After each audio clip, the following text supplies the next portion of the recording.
लक्ष्मीनाथ समारंभा नाथ आमुनिमध्यमा अस्मदाचार्यपर्यन्तां वन्दे गुरु परम्परा वन्दे गुरु परम्परा।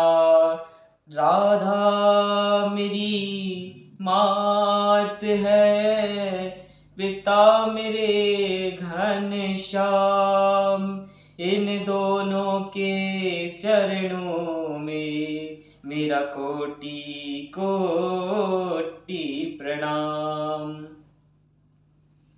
अतुलित बलधामं हैमशैलाभदेहं धनुज बन कृशानं ज्ञानिनां गृगण्यं सकल गुण निधानं वानरामधीशं रघुपति प्रिय भक्तं वातात्मजातं नमामि। बोली राजा रामचंद्र भगवान की जय, सियावर रामचंद्र की जय, पवन सुत हनुमान की जय। हमने आपसे पहले भी कहा है कि राम बनना है तो राम की तरह तपस्या करनी ही पड़ेगी। बिन तपस्या के कोई बड़ा नहीं बना। अगर राम भी महल में रहकर राजपाट संभालते तो राम कभी रामचंद्र मर्यादा पुरुषोत्तम प्रभु श्री राम ना बनते। राम जी राम तभी बने जब वो वन की तरफ गए। वन में जाने के बाद ही प्रभु श्री राम बन पाए।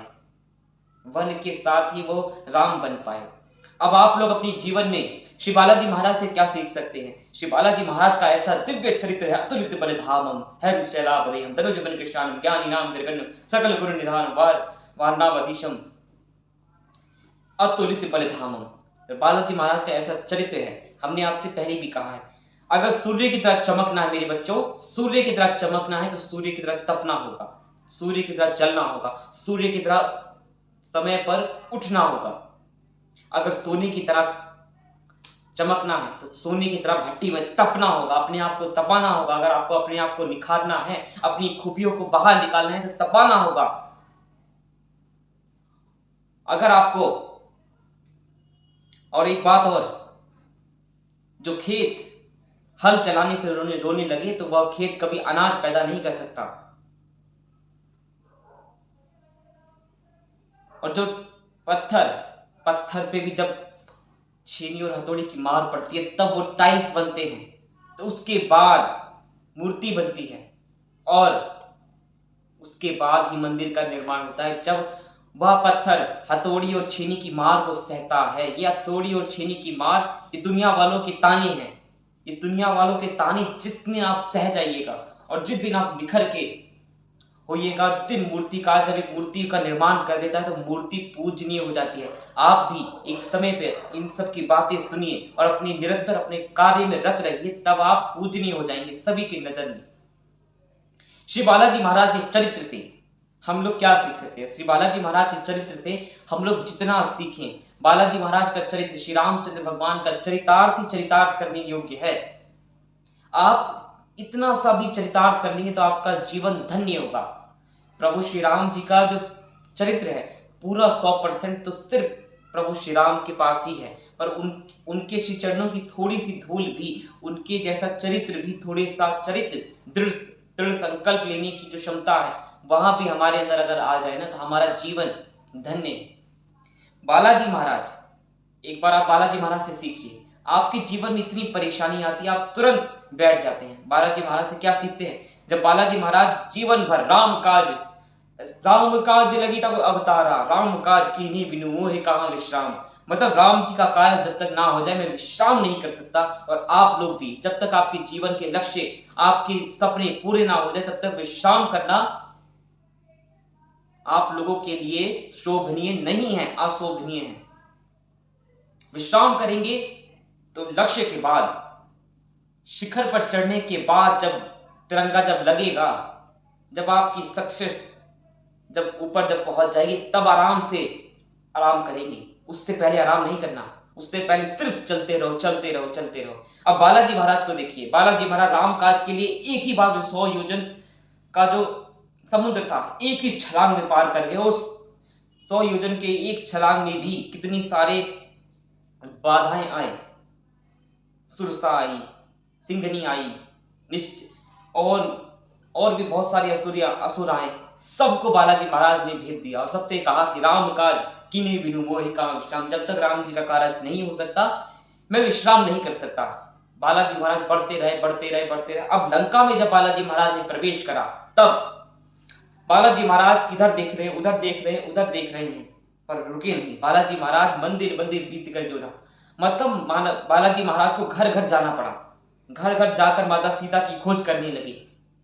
यहां से हमें क्या सीखना है? बालाजी महाराज हमें क्या कह रहे हैं कि मेरे बच्चों, अगर आपको अपने लक्ष्य की प्राप्ति के लिए घर से निकलना पड़े और भटकना पड़े, घर घर जाना पड़े, तो आप सोचिएगा नहीं। जाना पड़े तो जाओ, घर घर जाना है तो जाओ, जहां भटकना है वहां भटको। भटकते भटकते राह तो मिल ही जाएगी, भटकते भटकते राम तो मिलेंगे ही मिलेंगे।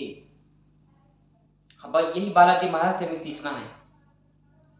बालाजी महाराज हर जगह खोजने लगे कि माता सीता कहाँ है, माता सीता कहाँ है। घर घर जाने पड़े। उनको तो शंका नहीं गई कि अरे मैं कैसे जाऊंगा, मैं तो हनुमान हूं, राम जी का सेवक हूं, कैसे सबके घर घर जाऊं, कैसे। बालाजी महाराज ये नहीं सोचा।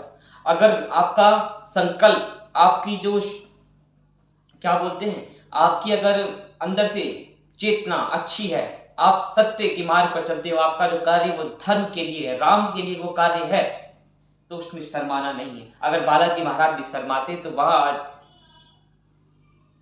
कलयुग में पूजनीय नहीं होती। बालाजी महाराज पूजनीय इसीलिए क्योंकि उन्होंने जीवन भर राम काज किया है, और राम काज करते करते उन्होंने कभी भी संकोच नहीं किया कि मैं कैसे करूं। नहीं, राम जी का कार्य है तो करना है, चाहे आर या पार, बस करना है तो करना है, और करके ही दम लेना है। और जब आप अच्छे कार्य के लिए आगे बढ़ते हैं तो भले ही बहुत से आपके जीवन में ऑब्स्टिकल्स आएंगी, मतलब बाधाएं आएंगी। बाधाओं को पार करते हुए आपको जाना है, अपनी सूझबूझ के माध्यम से, अपने विवेक के माध्यम से, विवेक के बल से उन सभी ऑब्स्टिकल्स को, सभी बाधाओं को आपको पार करना है और आगे बढ़ना है। इसीलिए, और ये कब होगा? जब आप साधु संतों की शरणागति होगी, जब संतों के पास आप जाकर बैठोगे। मेरे बच्चों, ये सिर्फ हमारे पास इतना बड़ा गोल्डन अपॉर्चुनिटी है कि हमें मौका मिल रहा है साधु संतों के पास बैठने का। हम लोग साधु संतों के पास बैठेंगे तो हमारा विवेक जागृत होगा, सही निर्णय लेने की शक्ति बढ़ेगी। तो आज से आप लोग साधु संतों के पास बैठो, कथाएं सुनो और अपने जीवन के लक्ष्य पर एकाग्र होकर काम करो। और बस एक चीज लिख लो कि राम काज कीने बिनु मोह कहां विश्राम, मोह कहां विश्राम। मतलब जब तक अपने लक्ष्य की प्राप्ति ना कर लूं तब तक रुकूंगी नहीं, चाहे उसके लिए मुझे कुछ भी करना पड़े। करो और आगे बढ़ो। प्रभु आपके साथ है मेरे बच्चों। अपनी इस जीवन को सार्थक बनाओ। आप सभी भक्तों को राधे राधे। इस चैनल को सब्सक्राइब करें और बेल आइकन को क्लिक करके कि आने वाली हर एक वीडियो आपको सबसे पहले मिले और इस अमृत चर्चा का आप लाभ सबसे पहले उठा सकें। आप सभी भक्तों को राधे राधे। जय श्री राम, जय जय श्री राम।